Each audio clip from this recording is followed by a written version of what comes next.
हिंदी में यूपीएससी की तैयारी से संबंधित प्रोग्राम्स को देखने के लिए सब्सक्राइब करें study IQIAS Hindi. Hello students, मैं हूं डॉक्टर पंकज मिश्रा और आज हम विश्लेषण करेंगे एक ऐसे बयान और यूनाइटेड नेशंस में हुई एक ऐसी घटना का जो कि पूरी वैश्विक राजनीति, कूटनीति और मध्य पूर्व को मुख्यतः प्रभावित करने जा रहा है। वास्तव में इजरायली प्राइम मिनिस्टर नेतन्याहू ने कहा है कि there will be no Palestinian state, यानी कि कोई फिलिस्तीनी राज्य कभी नहीं बनेगा। और यह उन्होंने स्टेटमेंट तब दिया जब यह डिसाइडेड था यूनाइटेड नेशंस में न्यूयॉर्क डिक्लेरेशन पर वोटिंग। और न्यूयॉर्क डिक्लेरेशन पर वोटिंग होती है और भारत सहित दुनिया के तमाम देश टू नेशंस कॉन्सेप्ट पर, टू नेशन थ्योरी पर वोट करते हैं। तो आज के इस वीडियो में हम चर्चा करने जा रहे हैं कि फिलिस्तीन को लेकर के दुनिया का रुख क्या है, इजराइल का रुख क्या है, इतिहास क्या रहा है इसका, इजराइल और फिलिस्तीन विवाद का, साथ ही साथ कानून, कूटनीति और वैश्विक संबंधों में भारत की स्थिति, इन सारे मुद्दों पर इस वीडियो में हम चर्चा करेंगे। तो बने रहिए मेरे साथ। शुरू करते हैं।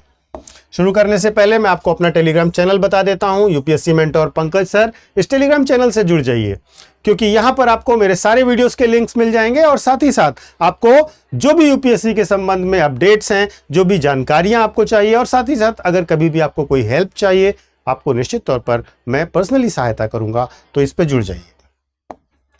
मुद्दा क्या है? सबसे पहले हमें बैकग्राउंड इंफॉर्मेशन चाहिए होगी कि कैसे इजराइल फिलिस्तीन वाला मामला शुरू होता है। तो देखिए, सबसे पहले जो मामला बनता है वो ब्रिटिश मैंडेट और 1947 के विभाजन से बनता है। देखिए, 1917 में बॉल्फोर डिक्लेरेशन आता है जिसमें ब्रिटेन ने यहूदी मातृभूमि यानी कि ज्यूइश होमलैंड का समर्थन किया। उसके बाद 1920 से 1947 के बीच का दौर अगर हम देखें तो ब्रिटिश मैंडेट ऑफ फलस्तीन जो है वो अरबों और यहूदियों के बीच तनाव बढ़ता चला जाता है। 1947 में यूएन पार्टीशन प्लान आता है और जिसके अंतर्गत फिलिस्तीन को दो हिस्सों में बांट दिया जाता है। एक यहूदी राज्य बनाया जाता है और दूसरा अरब राज्य बनाया जाता है और यरूशलेम को इंटरनेशनल सिटी बना दिया जाता है। यहूदी नेताओं ने स्वीकार किया कि अब अरब नेताओं और पड़ोसी देशों ने इसको अस्वीकार कर दिया और यहूदी नेताओं ने इसको स्वीकार किया। इसके बाद विवाद शुरू होता है और 1948-49 में इजराइल का गठन होता है और पहला अरब इजराइल वॉर होता है। 1948 में इजराइल की स्वतंत्रता की घोषणा हुई और तुरंत ही अरब देशों ने उसके खिलाफ युद्ध छेड़ दिया।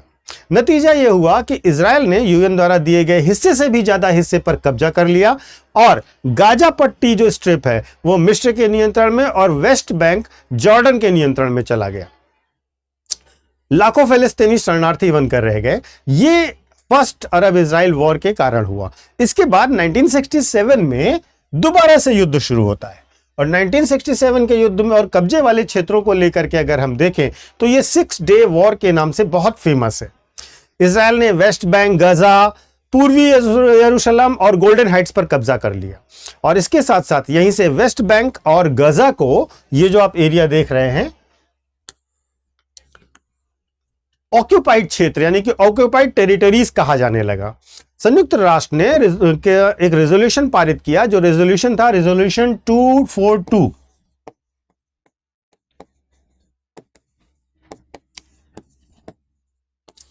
संयुक्त राष्ट्र ने रेजोल्यूशन 242 पारित किया और कहा कि इजराइल को कब्जे वाले इलाकों से हटना चाहिए और शांति कायम करनी चाहिए।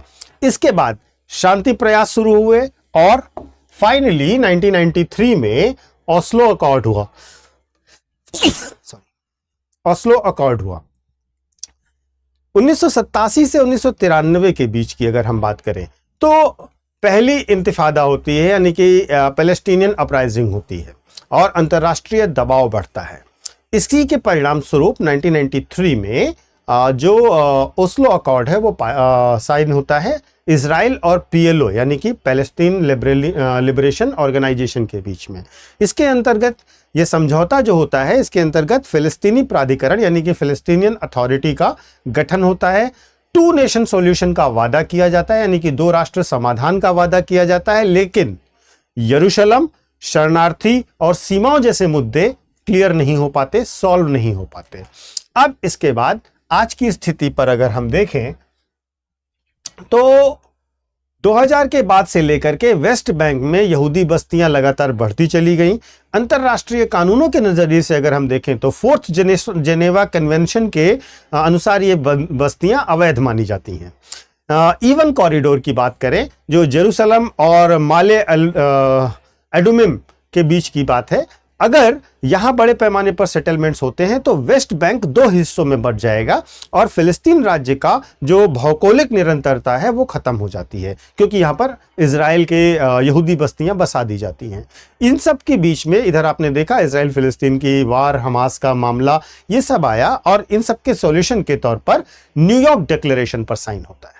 New York declaration United Nations general assembly ने सितंबर 2025 यानी कि अभी की बात है, कल परसों की बात है, एक बड़ा प्रस्ताव पास किया जिसमें कहा गया कि न्यूयॉर्क डिक्लेरेशन पारित किया जाता है। इसका मकसद है 2 राष्ट्र समाधान, 2 स्टेट सॉल्यूशन को पुनः मजबूत करना और फिलिस्तीन राज्य को के अधिकार को एंडोर्स करना। प्रस्ताव में साफ कहा गया है कि फिलिस्तीन को एक वैध राज्य के रूप में मान्यता दी जानी चाहिए और उसकी संप्रभुता, स्वतंत्रता और सुरक्षा का सम्मान किया जाना चाहिए। इस पूरे यूनाइटेड नेशंस जनरल असेंबली के सेशन में 142 देशों ने, 142 देशों ने इसके पक्ष में मतदान किया और इसके साथ साथ भारत ने भी इसके पक्ष में ही मतदान किया, लेकिन अमेरिका और इजराइल ने इसका विरोध किया या एब्स्टेन भी रहे कुछ देशंस, और यह अंतर्राष्ट्रीय समुदाय की बड़ी मेजॉरिटी का फिलिस्तीन के पक्ष में समर्थन को क्लियर करता है। यूएनजीए का जो रिजोल्यूशन है वो बाइंडिंग नहीं होता है, ये ध्यान रखिएगा। तो ये जो न्यूयॉर्क डिक्लेरेशन है ये कोई बाइंडिंग नेचर का नहीं है, ये केवल राजनीतिक और नैतिक वैधता प्रोवाइड कराते हैं, देते हैं। न्यूयॉर्क डिक्लेरेशन एक तरह से वैश्विक संदेश के तौर पर देखा जा सकता है कि इजराइल की जो वर्तमान स्थिति है उसको अंतर्राष्ट्रीय समुदाय व्यापक तौर पर अस्वीकार कर रहा है। यह अंतर्राष्ट्रीय प्रेशर बढ़ाएगा, लेकिन महत्वपूर्ण रूप से ध्यान रखिएगा कि जमीनी स्तर पर इमीडिएट कोई बदलाव नहीं होने जा रहे हैं। हमें भारत का दृष्टिकोण भी समझना चाहिए। देखिए, भारत ने इस डिक्लेरेशन का समर्थन किया है और यह स्पष्ट किया है कि वो प्रो पैलेस्टीन नीति को अभी भी फॉलो कर रहा है, लेकिन भारत इजराइल के साथ अपने रणनीतिक और रक्षा संबंधों को लगातार बनाए रखेगा। यानी भारत ने बैलेंसिंग एक्ट कराया है, जहां एक तरफ यूएन में वैश्विक कानून और नैतिकता को समर्थन दिया है, दूसरी तरफ इजराइल के साथ अपने बायलैटरल रिलेशन को बहुत तेजी से मजबूत करता जा रहा है। तो इस पूरे समय में, इस पूरी घटना में यह निष्कर्ष कहा जाता है कि जो नेतन्याहू ने ऐलान किया कि फिलिस्तीन कभी राज्य नहीं बनेगा, यह शक्ति की राजनीति और आंतरिक दबाव को दिखाता है। वहीं दूसरी ओर यूएनजीए का जो न्यूयॉर्क डिक्लेरेशन है वो भारत सहित 142 देशों का स्पष्ट समर्थन प्राप्त करता है और यह मानता है कि अंतर्राष्ट्रीय समुदाय आज भी 2 नेशन 2 स्टेट सॉल्यूशन को ही स्पष्ट और वायबल रास्ता मान रहा है। यह संघर्ष केवल सीमाओं का नहीं है, यह वैधानिकता का, नैतिकता का और भू राजनीति का भी संघर्ष है और भारत के लिए यह संतुलन साधने का मामला है, जहां हमें कूटनीति, ऊर्जा सुरक्षा और वैश्विक छवि तीनों का ध्यान रखना होगा। और हमारे हिसाब से, हमारे देश के वैदेशिक नीति के हिसाब से हमने एक बैलेंसिंग एक्ट अपनाया है, जहां एक तरफ हमने इजराइल से अपनी दोस्ती कंटिन्यू करी है, दूसरी तरफ हमने फिलिस्तीन के संदर्भ में समर्थन देते हुए 2 नेशन सॉल्यूशन 2 स्टेट सॉल्यूशन को भी अपना समर्थन दिया है। आप भी अपना विचार कमेंट करके अवश्य बताइएगा कि क्या 2 राष्ट्र समाधान आज भी संभव है या यह सिर्फ एक सपना बनकर रह जाएगा, क्योंकि इजराइल की एग्रेसिव पॉलिसी वो पूरे गजा को एक अलग तरीके के सेटलमेंट के तौर पर ले जाने का उसका सपना महत्वपूर्ण रूप से यह बताता है कि शायद जमीनी हकीकत कुछ और है। आप क्या सोचते हैं इसके बारे में, अवश्य कमेंट करके बताइएगा। इसके बाद एक छोटा सा डिक्लेरेशन है हमारा 2026 का प्रतिज्ञा plus batch. Study IQ IAS, जैसा कि आप जानते हैं, हमेशा छात्रों के लिए, यूपीएससी के उम्मीदवारों के लिए सबसे बेहतरीन तरीके के कोर्सेज को ऑर्गेनाइज करता है, ऑपरेट करता है, उनके सपनों को पूरा करता है और बेहतरीन रिजल्ट्स देता है। 2026 अगर आपका IAS का सपना है तो आप हमारे प्रतिज्ञा प्लस बैच से जुड़िए, जिसमें आज एडमिशन की लास्ट डेट है, यानी कि 15 सितंबर 2025।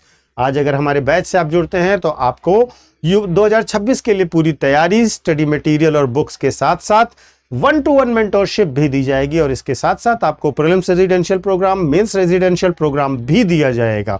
और महत्वपूर्ण रूप से ये बहुत कम फीस में होगा, जिसमें आपका प्री की तैयारी, मेंस की तैयारी और इंटरव्यू की तैयारी सब कुछ शामिल होगी। आपको अलग से कुछ नहीं करना है, एक पैसा भी खर्च नहीं करना है और ये भी भारी डिस्काउंट पर आपको दिया जा रहा है। डिस्काउंट क्यों दिया जाएगा? क्योंकि आपको ये कोड इस्तेमाल करना पड़ेगा।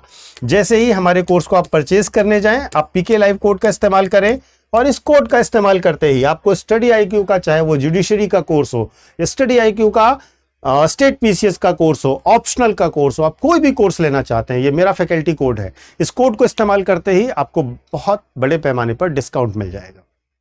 तो भूलिए नहीं और सोचिए नहीं, जल्दी से ज्वाइन करिए। हाँ, लेकिन मैं आपसे जरूर कहना चाहूंगा कि ज्वाइन करने से पहले आप वेबसाइट पर या ऐप पर जाकर के इस पूरे कोर्स के डिटेल को पढ़िए, समझिए और अगर कोई डाउट या क्वेरी है तो डिस्प्ले हो रहे नंबर पर पूछिए या हमारे टेलीग्राम चैनल पर हमसे बात करिए। लेकिन अच्छे से समझकर अपने सपनों के लिए कोई समझौता मत कीजिए, इसको जल्दी से जल्दी ज्वाइन कीजिए। धन्यवाद और शुभकामनाएं। हिंदी में UPSC की तैयारी से संबंधित प्रोग्राम्स को देखने के लिए सब्सक्राइब करें स्टडी IQ IAS हिंदी।